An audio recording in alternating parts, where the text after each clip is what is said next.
Good morning, good afternoon, good evening, everyone. My name is Carissa Bowen, and I am the Senior Project Manager on the Learning Experience Design team at Digital Promise, and I'm happy to be moderating today's educator panel discussion, supporting students with inquiry-based learning. Before we begin, I want to mention that today's webinar will be recorded and shared with attendees and registrants. Please take a moment to look at your Zoom controls at the bottom of your screen. As attendees, you all have the ability to turn on closed captions or live transcripts so that way you can follow along with us a little bit better. So I just want to give you all a heads up. Also, we'll be using the chat box pretty frequently today, as all attendees are muted. So as attendees, please be sure that when you have a response or if you want to ask a question in the chat box, to select to everyone. Right now, it might be listed as to hosts and panelists, but in order for everyone to see your comments, and for you to engage with other people, you'll want to make sure that your selection is to everyone. So just another big welcome. We'd love to learn who is in the room today. If you have a moment to please share your name, location, and what brought you to our educator panel discussion today. We'd love to just get a good idea of who's here, where you all are from, and what motivated you to join today's educator panel discussion. And if you are new to a Digital Promise webinar, here's a little bit of background on what we do. Digital Promise is a global nonprofit organization working to expand opportunities for every learner. We believe that every person can engage in powerful learning experiences that lead to a life of well-being, fulfillment, and economic mobility. The common thread throughout our projects is a commitment to building a future of learning that is more equitable, innovative, and powerful. And that is a great segue into one of our exciting projects that we have on the Learning Experience Design team called the Ciena Solutions Challenge. The Ciena Solutions Challenge is a global design challenge that invites middle and high school students and educators to design solutions to real problems and take actionable steps to build a better world around them. And learners, either in traditional school, after school programs, etc., can design solutions that address local sustainable development goal challenges, and they can submit those projects and ideas to be considered to receive funding for a sustainability award. And the sustainability award is in the amount of $2,500 USD dollars, and that award essentially helps student teams to scale and sustain their ideas. In addition to the awards program, educators are invited to participate in a variety of professional monthly webinars like this. We also have free resources for students and educators in our resource library on our website. The website is cienachallenge.org. And we have more opportunities for educators to connect with other peer educators across the world, as well as opportunities for students to connect with other student teams across the globe. In the last 2 years of the Ciena Challenge, we have received such innovative and creative projects that tackle a variety of local community issues that are meaningful to them. Today, you'll hear from educators and past awardees of the Ciena Solutions Challenge as they share their individual experiences in supporting their students in helping them problem solve and become great leaders in inquiry. And so today, like I said before, you'll hear a lot from our educators. And I'm actually going to stop talking for a second, and I'm going to allow each of our educators to present a little bit more about themselves, who they are, where they're from, and what each of their projects or student projects really kind of leaned on and talk a little bit more about. So our first presentation is actually a pre-recorded introduction from our educator, Elisa Barron, who is also our lead educator in the Ciena Solutions Challenge Model School program that is based out of Atlanta, Georgia.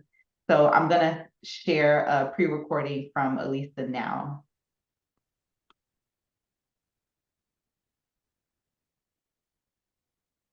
Good morning, everyone. My name is Elisa Barron. I am a graphic design CTAE teacher at Benjamin E. Mays High School in Atlanta, Georgia, and I'm also a lead educator for the Ciena Solutions Challenge.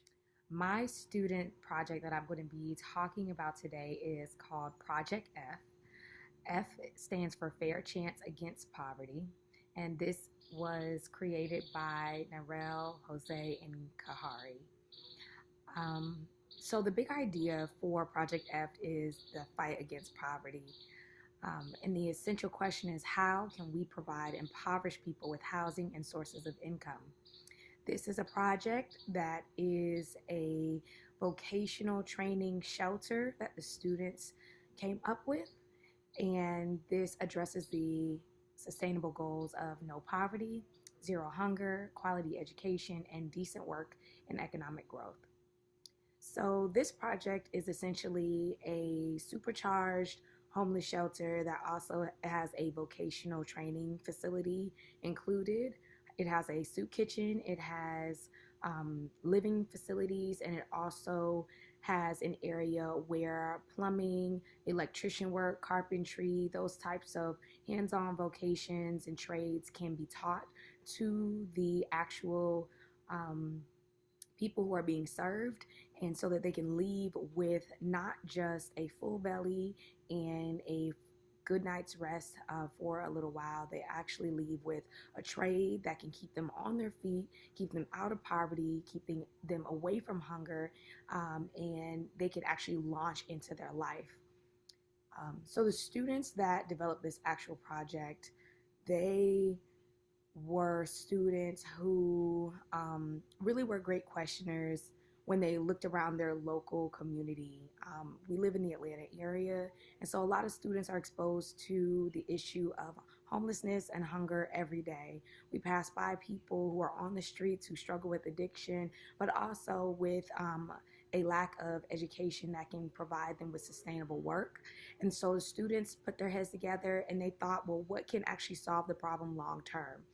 We have a lot of short term opportunities to help in the city, things like just getting the people a meal for the next couple of hours, for maybe one meal per day, or just to make sure that the people actually have a place to sleep at night sometimes, but nothing that really prepares them to stay out of the street or stay out of poverty or to possibly launch their life. And so our students actually thought about a more long term goal in mind of really reacclimating people to society by giving them the power to really take charge of their life through education.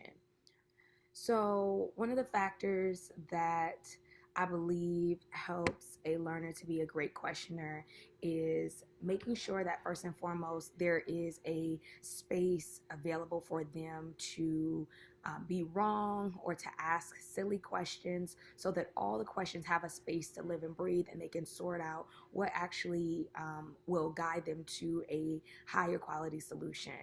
When students are worried about not being wrong, there is a level of hesitancy students have with actually asking the questions and finding the solutions and raising the quality of their outcomes. If students do not feel as though they are being heard or that their voice is respected, they may be fearful of being imperfect. And so that's one of the main factors that help learners to become great questioners is they have to be comfortable with failing, so to speak, or asking a question that may seem dumb possibly. They have to just have space to actually work those questions out, give them a voice, and then select the direction that their research is going to take them in and that their questioning is going to guide them to. Awesome. So hopefully everyone was able to hear the audio. I know it was a little low, but we'll move on to our next educator, Jobert from Zimbabwe. So Jobert, feel free to take it away. Okay, thank you very much. Yes, my name is Jobert Ngwenya. I'm from Evelyn High School in Bulawayo, Zimbabwe. So Evelyn High School caters for the 13 to 19, 20-year-olds, and it's a girls only school. So for my students, the big idea was 21st century education. And from that, the project named Ilifale 2, that's our heritage in English. And the essential question that they were dealing with was how can we improve digital access to intangible heritage for teenagers? And they came up with an interesting solution, basically digital preservation of this intangible heritage, local history, by using low-cost technologies. That is basically their cell phones, their digital recorders, and their tablets to collect and curate this information from the members of the community, from the resource persons like university lecturers, museum educators, cultural activists in and around the city. And the main focus was on the sustainable goals number 4, which is quality education. In other words, this project was serving to help them sort of use their digital devices for educational purposes, as well as obviously learning digital skills, as much as producing content that is useful to other students, at least in audio format, knowing that an average student in the city has a cell phone that can download audio content and they can listen when they're doing their chores at home. Then the second SDG was that of sustainable cities and communities.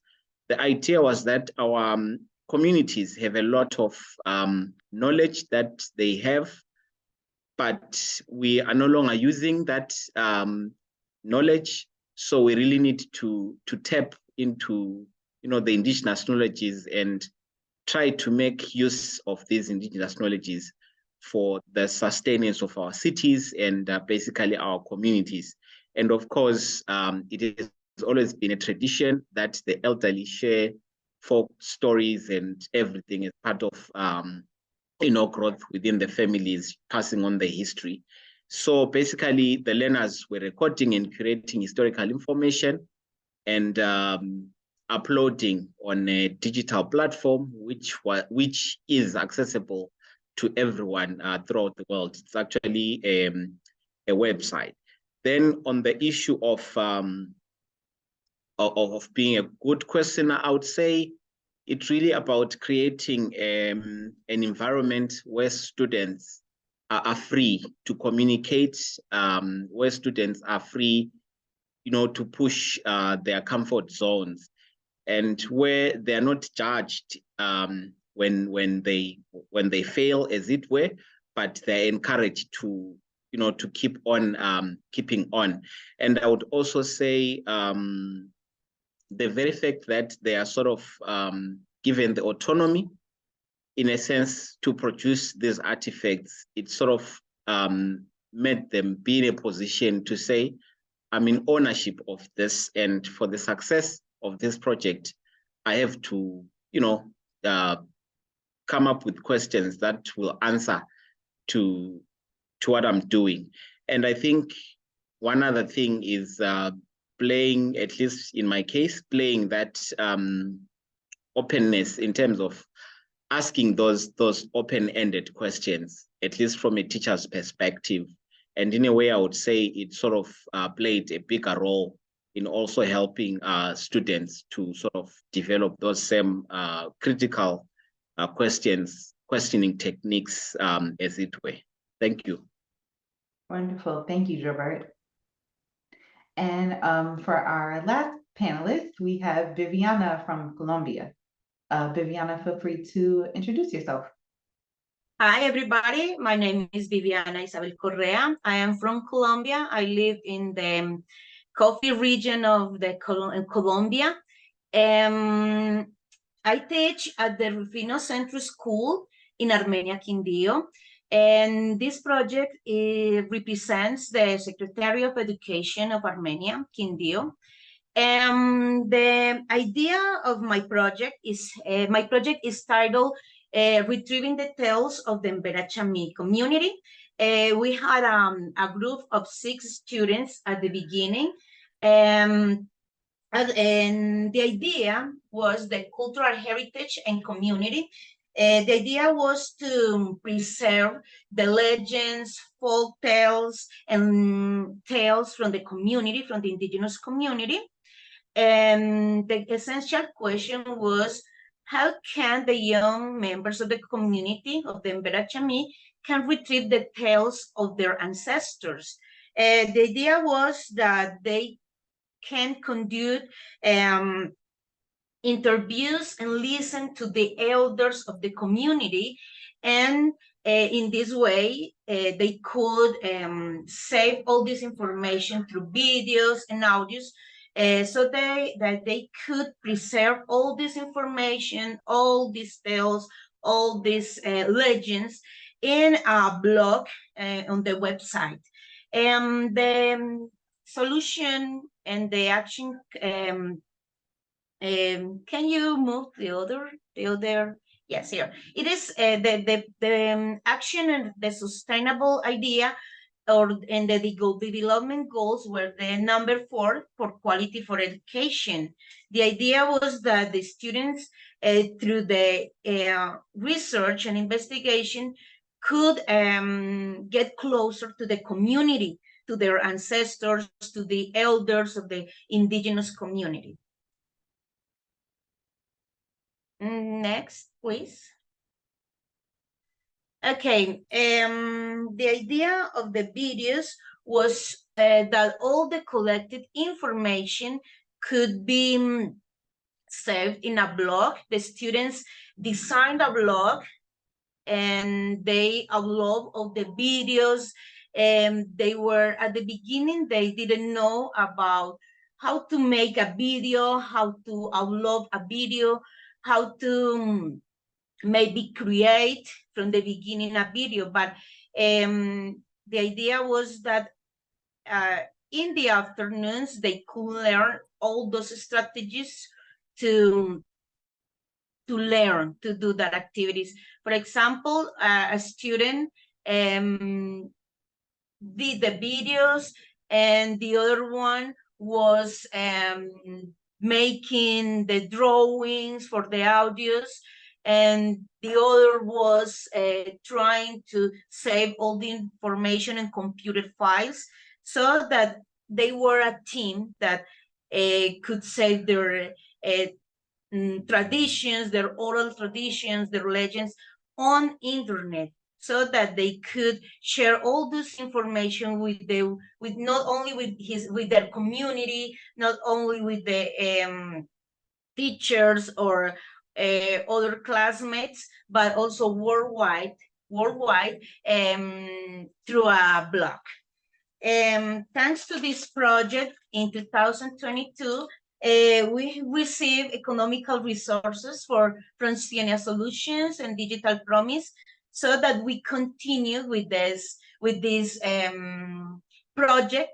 And this time they collected the gastronomy of the community.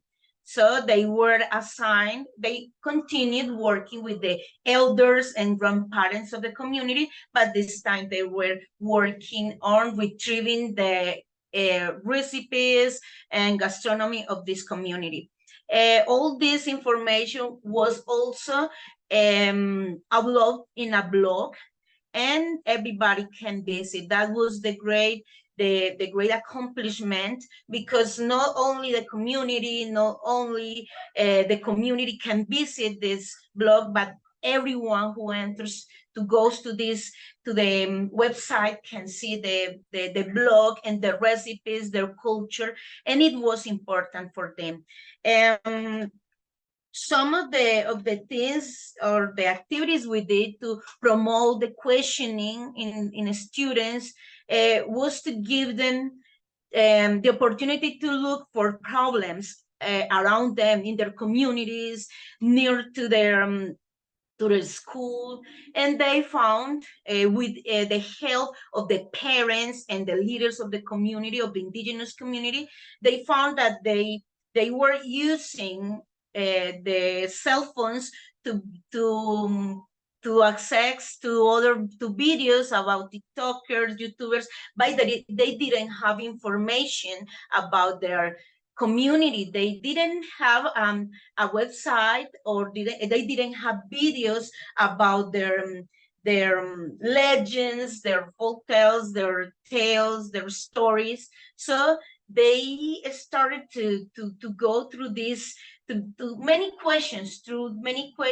like, what do we have, what do can do for our community. So they at the beginning they look for a problem, they found a problem, and they started to make a lot of questions. What can we do? How can we connect the technology with our community, with our indigenous culture? So it was a great idea that they have to collect all these videos on a blog.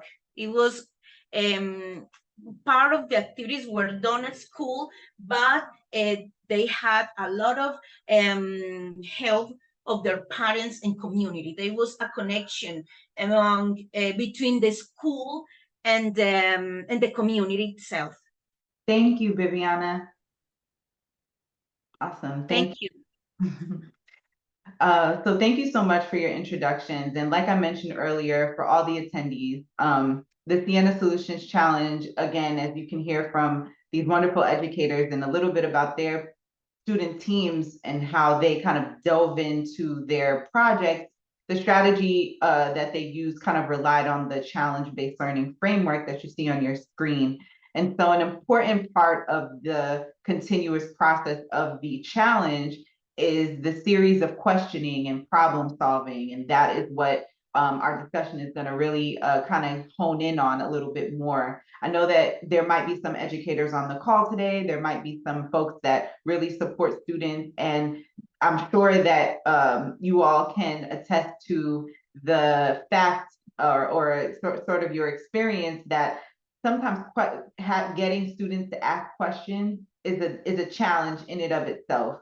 And so, once teams have selected a big idea, they've chosen a sustainable development goal to address, they know what their essential question is. Now they're prepared to begin discovering and what students need, what they need to learn so that they are developing an intentional solution. So at this point, they're probably in between the engage and the investigate sort of phase of the challenge-based learning framework. And just a heads up, this framework is cyclical in that there's continuous question asking, there's continuous going back and getting an answer to something and going backwards to engage in it, and then going towards an action concept and a solution based on, some of the research that is conducted by students like Viviana and Jobert students and Elisa students have done. So essentially all of that research helps students to develop an informed solution to their challenge. And so we're going to start our conversation today, just kind of talking a little bit more about Jobert and Viviana's students and how they explored. Both of these projects did a heavy exploration into the preserving and access of cultural heritage within their own communities. And their student teams did a lot of exploring of educating communities on the significance of preserving Indigenous history. And so, I'm just curious to know if you can share in a few sentences, what your engagement strategies were to help your learners become invested in their big ideas. So Jobert, we'll start with you. Okay, thank you very much. So I think in my case, one of the main triggers of engagement was the very fact that the students were looking at this project not only from the perspective of the school and maybe the surrounding community, but the whole country as it were, because the artifacts are useful for everyone in the country who's doing the Zimbabwean school curriculum. So that was maybe the main motivation behind this. And of course, the very fact that it sort of allowed them to use their mobile devices in the classroom was another motivating factor, because traditionally the school, or should I say the community, hasn't maybe warmed up to the use of mobile devices in the classroom. So it was sort of to them a way that will help them to explore the problem using, the mobile devices. And in a way, it was a plus on their side. And the fact that it sort of, the opportunity to ask questions to others, towards other students, and the resource persons that we had around us, around the problem. It was sort of another strategy that we sort of used. And I think again the issue of technology sort of helped us to explore not only the surrounding community, but even to go beyond our geographical borders. And for that reason, we managed to reach out to university lecturers that are lecturing outside our city. And so over and above, I would say it was really an issue of technology coming into the play, and the motivation by the students to come up with something that is useful not only to themselves, but to go beyond the classroom. Thank you, Jobert. Okay, in my case was similar, because the students had their cell phones. They, as teachers, we know they use them at school. They use them in class, but sometimes we don't know how to promote the use of those cell phones for the classes, for investigation. So as they seem distance from their roots, from their culture and the community. The students were attracted by the idea of using their cell phones in these investigations, and the idea was that they could make videos with their parents, members of the community, elders from the community. So they got attracted by the use of their cell phones. Although they didn't know about the use of making a video or making an audio, they used their cell phones. They wanted to learn. They wanted to do their own content to upload on internet, to upload on social platforms, so that they could share their culture with the world. And the idea of using cell phones were great, because they have enthusiasm to do the activities, to go to look for people, to create content. It was necessary to do like handouts or guides to make them, or to explain them how to create maybe a blog, how to create a video, how to cut and paste part of videos. And all those handouts or guides help them to learn. And the idea for them was to learn. For the students were great. The idea of learning how to create their own blogs or web pages, and to do the videos for the platforms, and they have their videos on YouTube. They could create videos to cut and paste. They learn to do that activities, and for them, I think it was the most engaging activities for them because they wanted to learn. It was something that attracted their attention. Thank you. Thank you so much, Viviana. I think that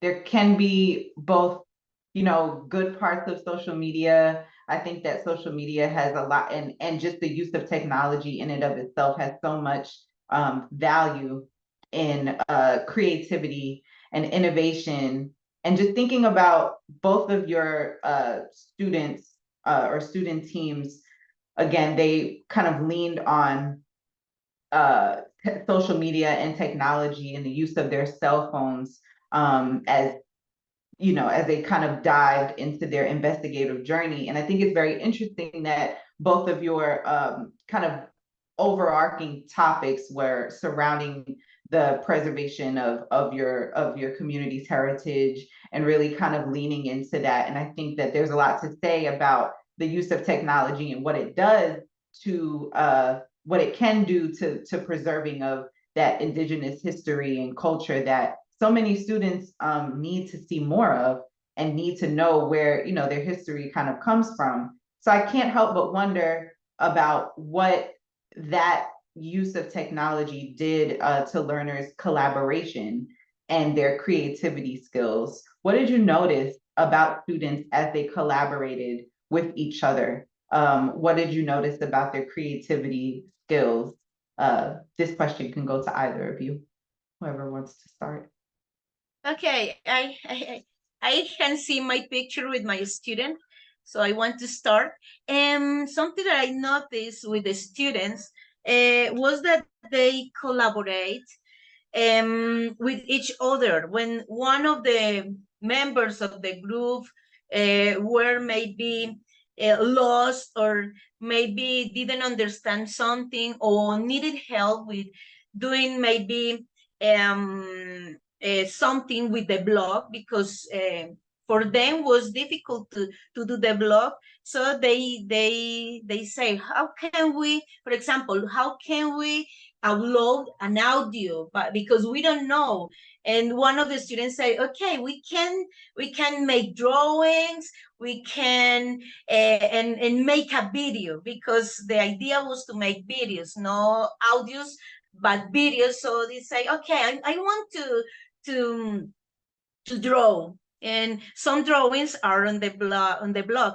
So the idea for them was that they could help each other.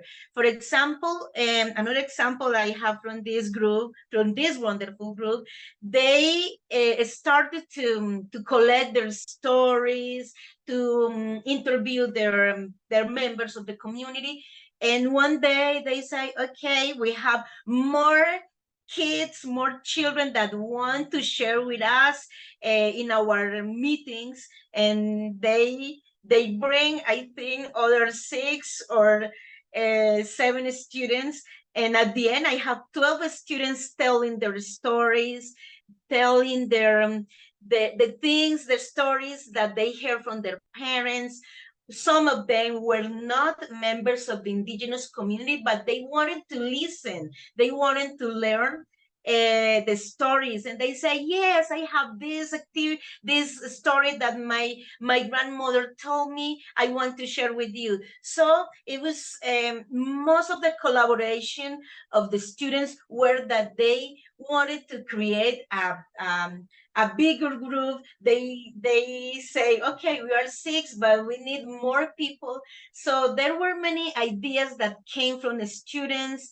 And for example, they have afternoon storytelling activities, and I didn't know. And they told me, we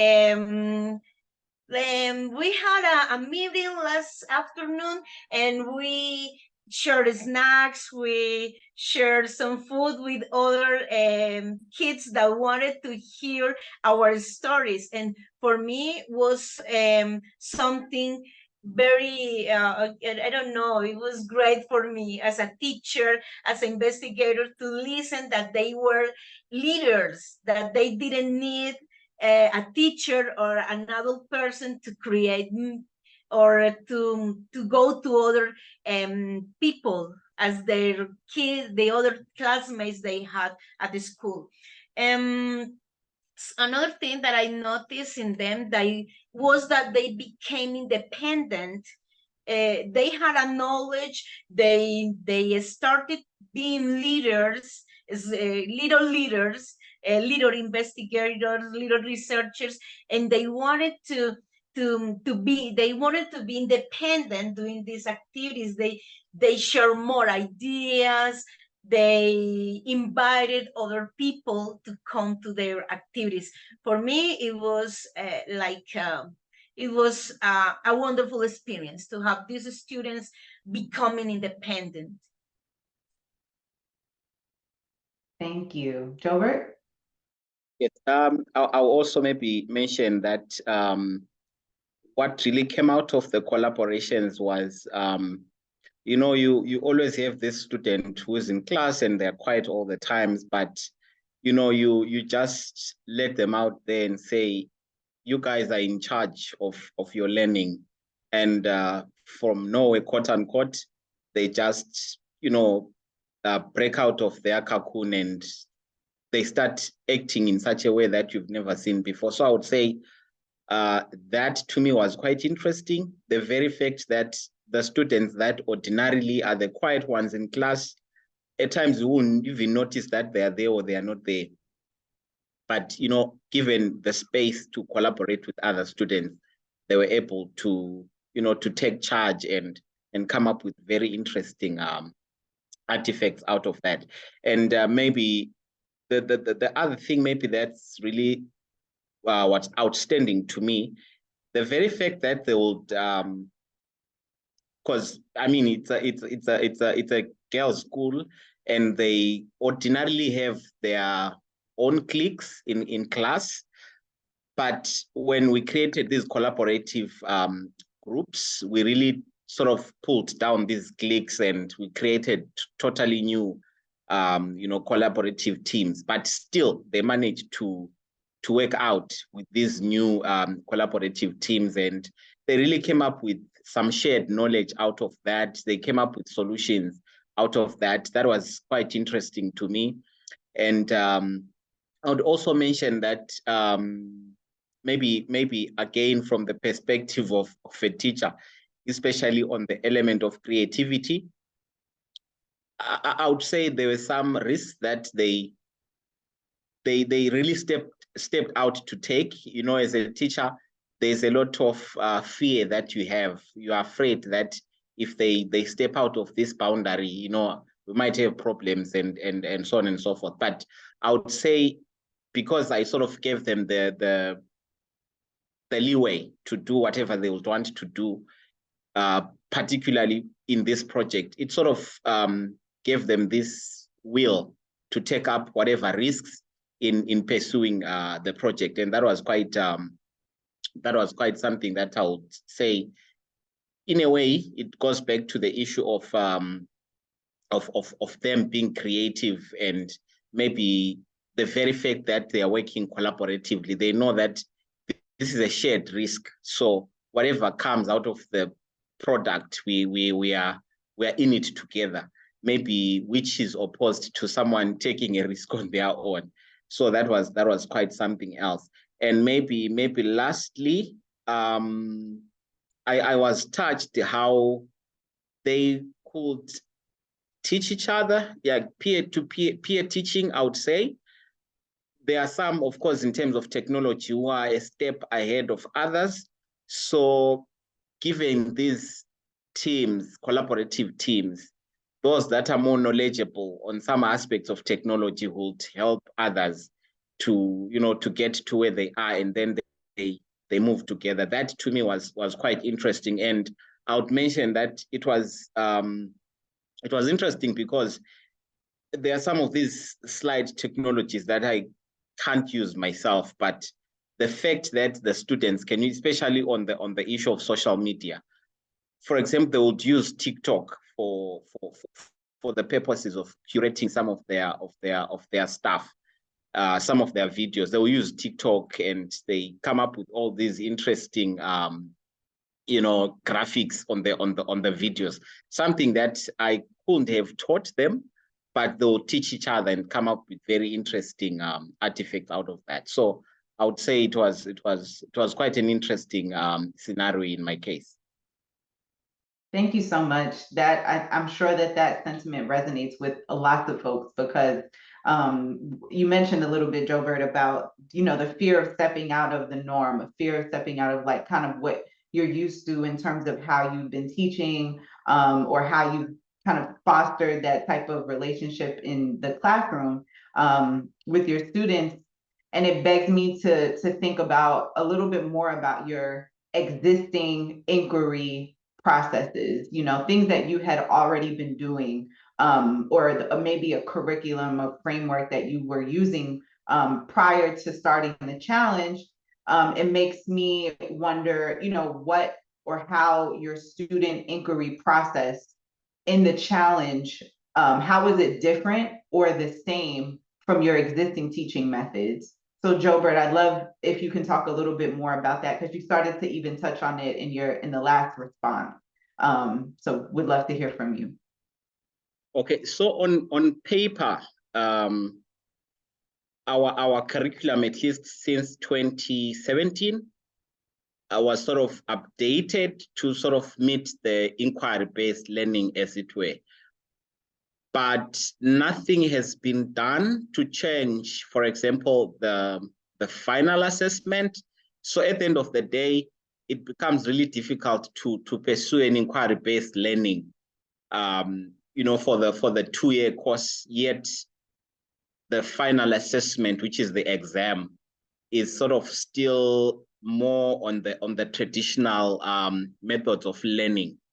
So I would say on paper, the curriculum is really inquiry-based, but in practice, it's totally the opposite. So in a way, as educators, we are sort of in a crux to follow the guidelines of the curriculum, yet it's contradicting itself in a way.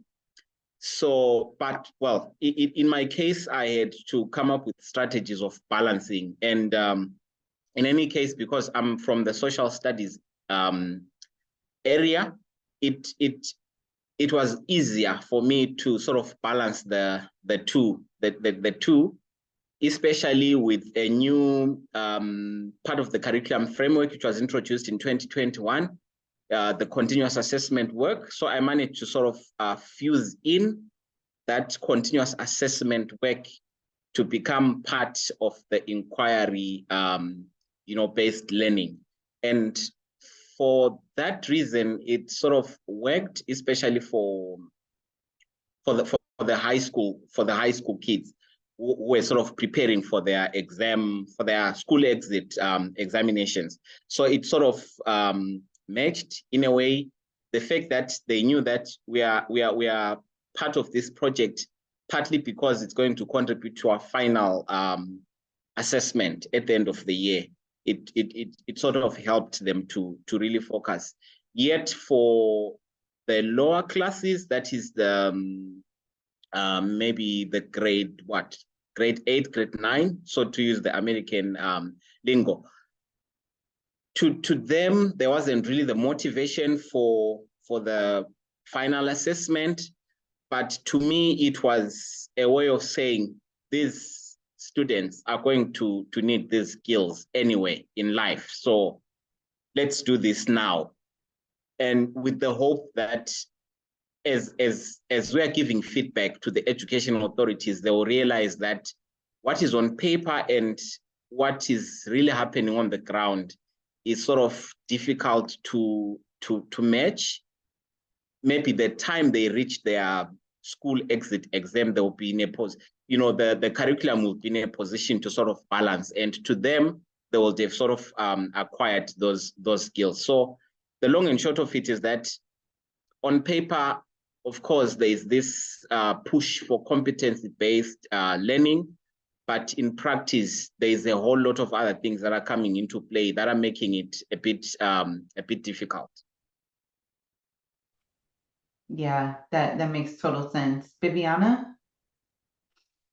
I have a question. I don't know if I understand everything, but you said that maybe you had to make some room in your schedule to do all the project activities. So you did it in class, or do you do it in outside the class? That's a question. So for the senior class, I had to do it in the classroom because it was sort of in sync with their final assessment. So it became sort of easier to sort of integrate it. But because it's sort of social studies, I have options of teaching a certain number of topics before they go for the exam, which is not the case with other subjects, probably. So in my case, it worked to my advantage. Then for the juniors, it was easier because they don't have the exam that they are preparing for. So it was really out of the class for the juniors who go to the museum, who visit the studio, and who meet people outside, the classroom environment. And because we had that flexibility, there was no pressure for the final exam. So I think if I were to recommend to the powers that be, I would say teachers should have that maybe autonomy to be in control of what's really happening in their classroom, which is not the case at the moment. And it makes the implementation of this challenge-based learning a bit difficult because there's a lot of content the students are supposed to cover within a short space of time. So it becomes really difficult to follow the curriculum to the dot and yet have the flexibility of the students taking charge of their own learning.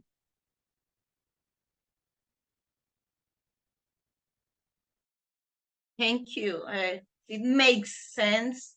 It is similar. It is similar for us here, maybe here in Colombia. We have a curriculum that the students and teachers should go through. But when a teacher is a researcher and wants to do projects or investigate with their students, most of the time it is outside the classroom, because in the classroom we don't have time to do this. And as you said, we always have to follow some curriculum, some contents that you should do this and this. At the end of we have terms, we have 4 terms in Colombia, and you have to do it. Okay, these are the contents for this term, and you have to go through these contents. And it is similar. It is not just in your country. We are very far, but it's similar. It's a similar situation, because if you want to do something with your students, we want to go beyond the classes, beyond the contents. You should do it sometimes in the afternoon, and it is your time, it is students' time, that they have to do. They need this extra time to do those activities. So it is not different. It is very similar. We are teachers around the world, and all of us have the same challenges as teachers. And I am okay. I feel like it is similar. I feel identified with you, because if you want to do something and you want to take your students to the next level, not just the activities or contents or at class, you have to maybe give time to them, extra time for the students. So And thank you, Jorber, because I feel reflected on your same situation. Thank you.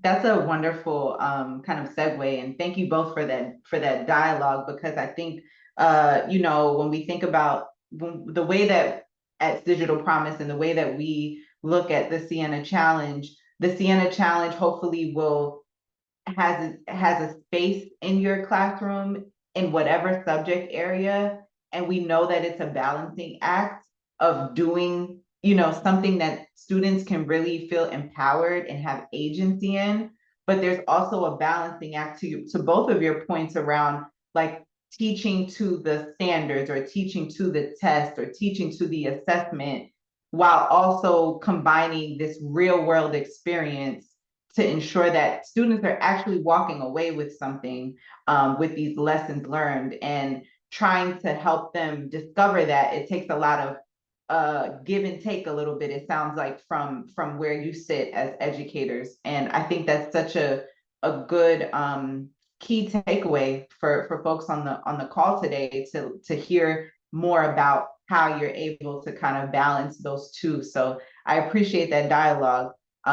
We are kind of running out of time a little bit, and I want to make sure that you all have questions to ask each other. So I'm going to gear off the script a little bit, and I'm just going to move forward to the Q&A portion of the panelists. So at this time, panelists will be able to ask each other more questions about their projects, and maybe even about their process of what inquiry-based learning really means to them. Jobert, if you have any questions for Viviana, or if you all have any questions for each other, feel free to ask them now. I have a question at the end of this from Elisa to Jobert, so feel free to take it. Okay, maybe I've got two questions. One is, how was the community directly involved in the inquiry process? And maybe the second one was, what was the greatest surprise for you from the experience? Okay.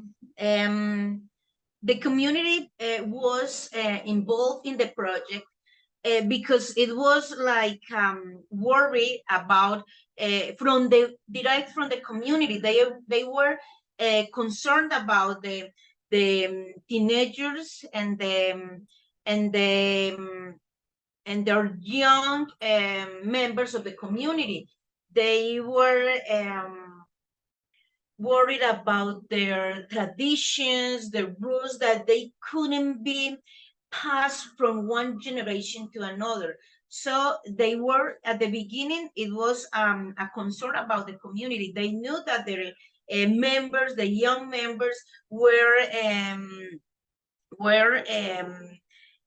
absorbed by their cell phones. They wanted to explore other information on internet, but they didn't have information about the community. They didn't have tales, they didn't have a web page, they didn't have tales about the community. So the idea at the beginning, it was like 7 years ago, they had the idea to collect all them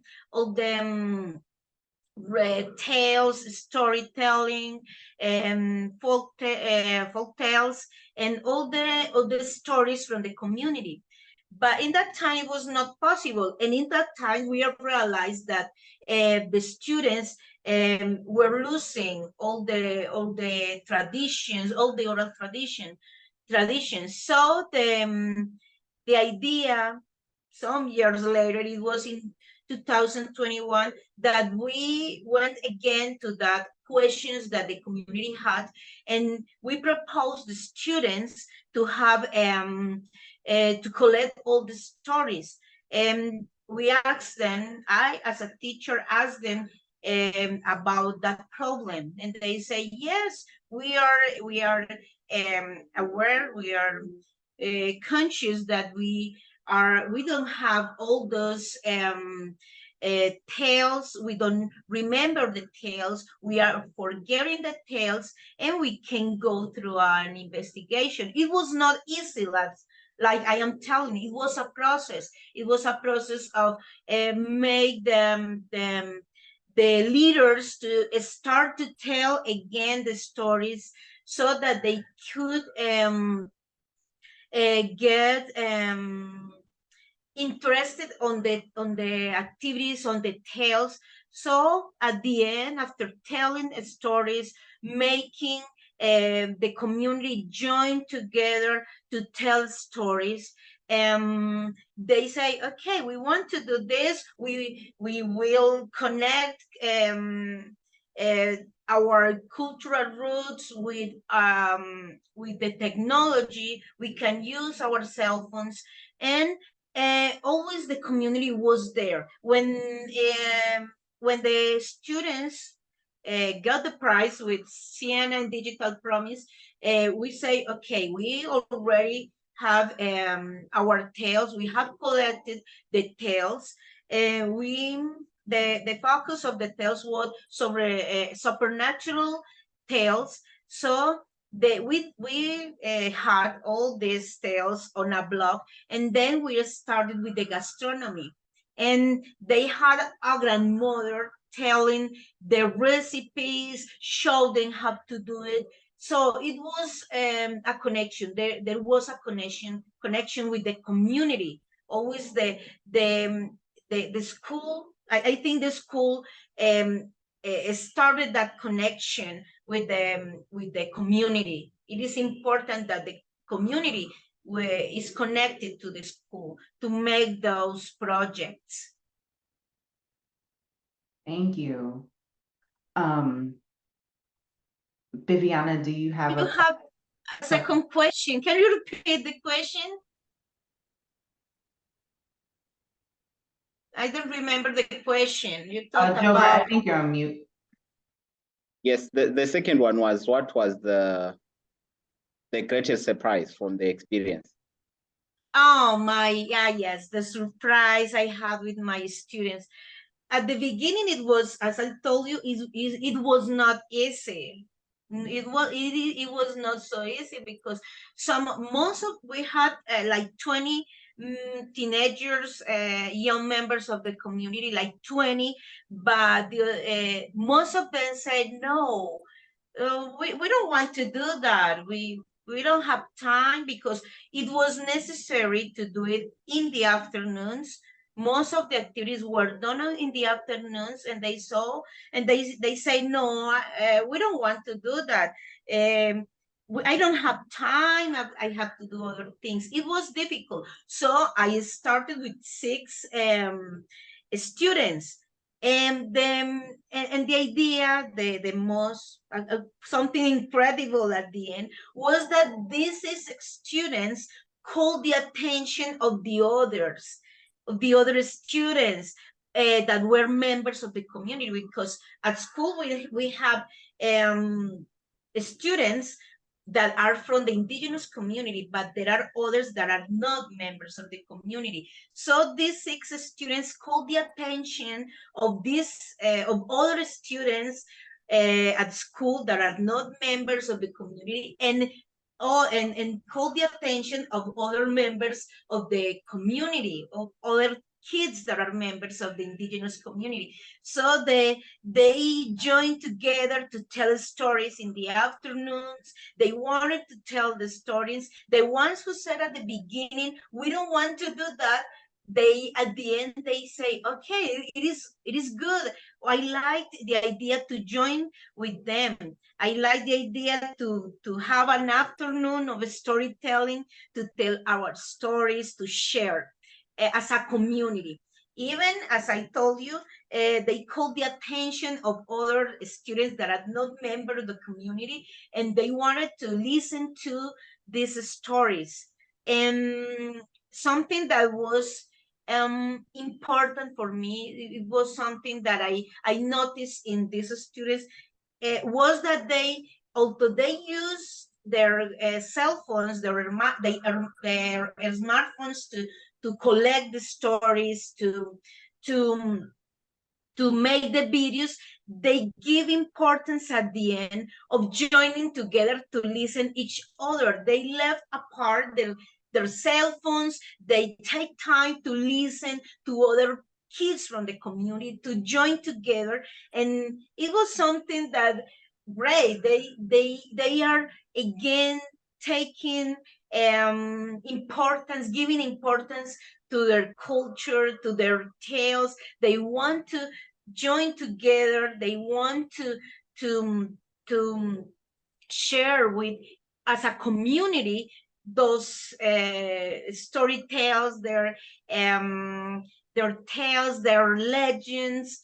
And it was, for me, it was important as a community. It was something that I can say that it was important for them as a community. Thank you so much, Viviana. I'm gonna play the question. There's one more question that we have from Elisa, and this question is directed to Joe Burt.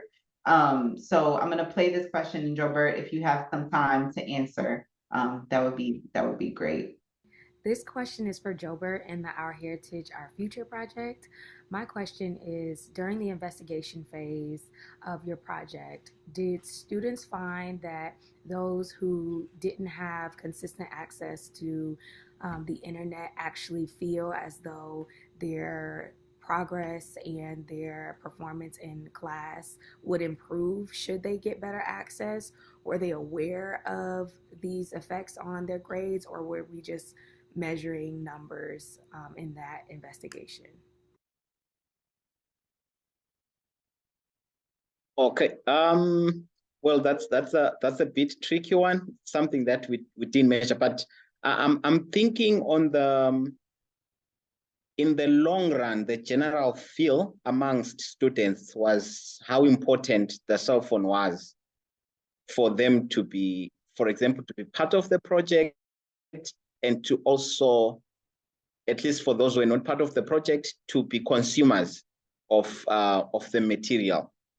And then there was also another, maybe I would just say it was just a survey, not very formal, where there was a feeling that, at least from the student, these are the students who are saying this, that we need to control the use of cell phones more, and maybe not say, we are now allowing you to come with your cell phones to school and just let the students use them willy-nilly. But there's an element of, there's some control that we need to put. So initially, the feeling was them having their cell phones is going to magically make them, learn better. But later on, their report was, well, cell phones are okay, but they need to be changed. I think that's one lesson I learned from the experience. Thank you so much. I know that we have a few questions in the Q&A that are being answered by Jobert right now, but I just want to mention one of the questions. It was kind of talking about what you just mentioned, Jobert, around the case of just like, how do you ensure that there is control over the technology throughout, the challenge, to ensure that like there's no misuse of mobile phones during projects? I'm sure that is the case for many folks that just even, have their students access computers, for example, that there needs to be a sense of control. And that question was from Mohan, like, what strategies did you use to ensure there was no misuse of mobile phones? And Jobert has already answered this question. But Viviana, do you have a few, just like a very short, brief response to this question? Okay, sure. Can you repeat the question? Mm-hmm. The question is, what strategies did you use to ensure there was no misuse of mobile phones, or maybe just technology in general, during the project? Misuse. Okay. I think that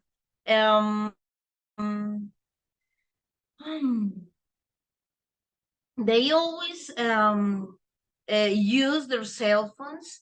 It was outside the classroom. It wasn't, not all the activities were in the classroom, were outside the classroom.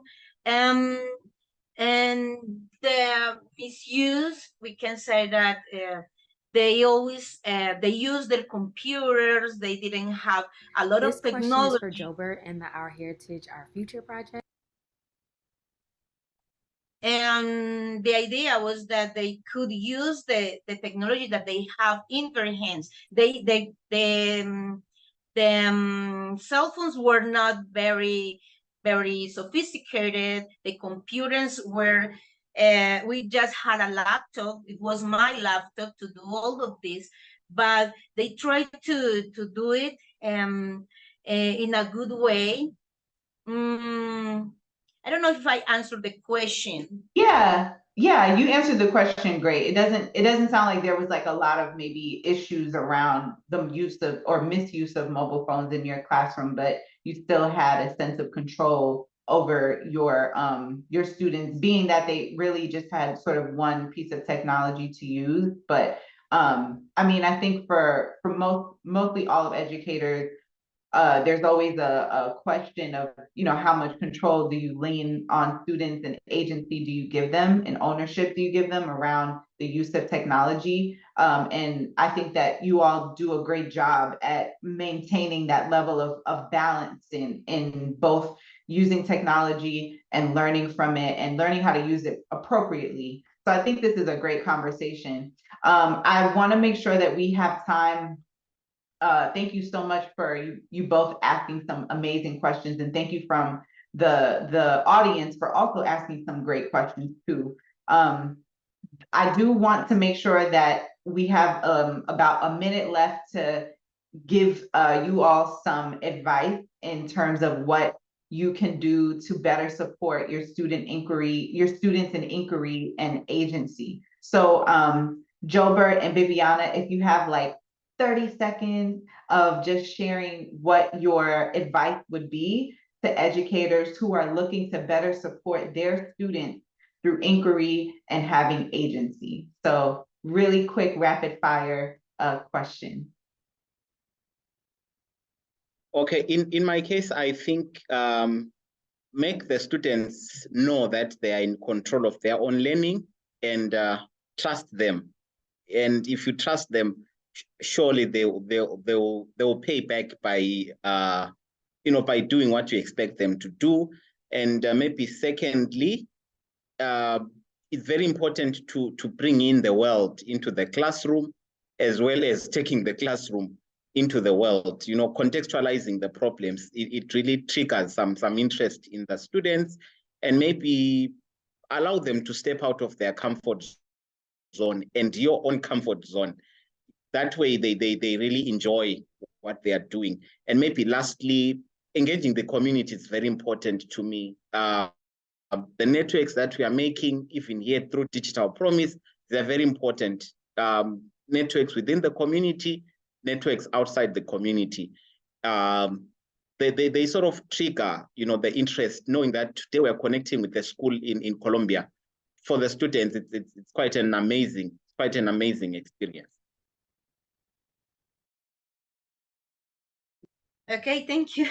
Okay, in my case, it is important to explore problems in the classroom. The students can notice problems in their environment, around them, in their communities.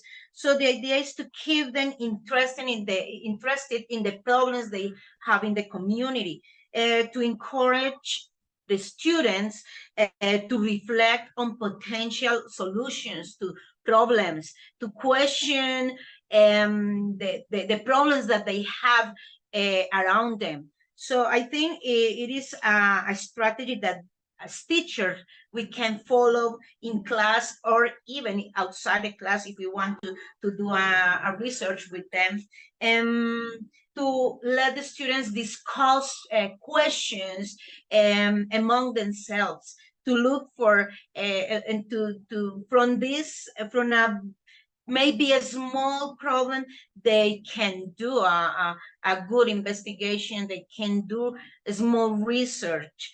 And to foster conversation and questioning in class is very important.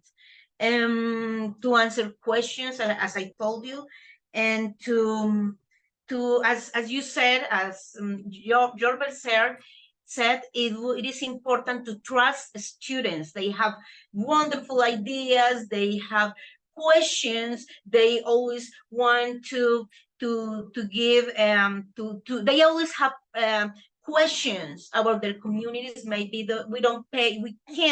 we as teachers can't pay attention to those problems, to those questions, because we said before that we have some contents to follow, but to take advantage of some of the contents, or to take advantage of those questions that they have and the problems that they have around them in the community, is very important to start a project. Thank you so much. We have one more piece of advice from Elisa here, and I just want to thank everyone, especially Jobert and Viviana, for those pieces of advice, because I think they're super important and very vital and essential to the success of those who participate in the challenge, and just the success of in your teaching experiences and your teaching goals. Trust the students, give them the space and the agency to really express themselves. So thank you for that. If I could give one piece of advice to a new or returning educator on how to help their students leverage technology and lead them into the inquiry-based learning, I definitely would tell them to create an environment where students think of a problem that actually makes their heart burn. When students have a personal connection or have a loved one that is involved in some sort of an issue that they're hoping to solve, there is a higher quality of solution that the students tend to look for. There are deeper questions that they tend to ask, and they want to get things done in a way that is the most efficient and is the most sustainable long term, which is where we can pull technology into.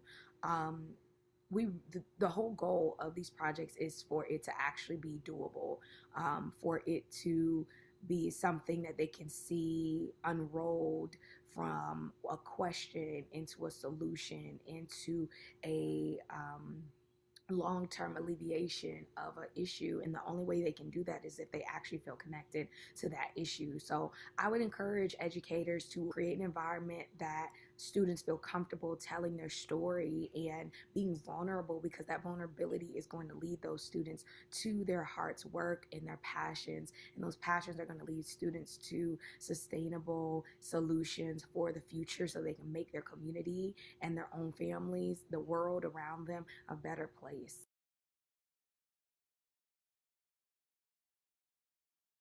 Awesome. So I just want to wrap up our call today, our webinar. Thank you again to Elisa, Jobert, and Viviana. You all have amazing insights and such a wealth of knowledge and experience that you're able to share with educators everywhere. And I hope that the educators that have joined today's call have found great value in some of your insight. So thank you both again so much for just lending your time, your extra time to us to talk a little bit more about how you were able to expose your students to some inquiry-based learning and giving them the space and agency that they need to succeed in real-world learning.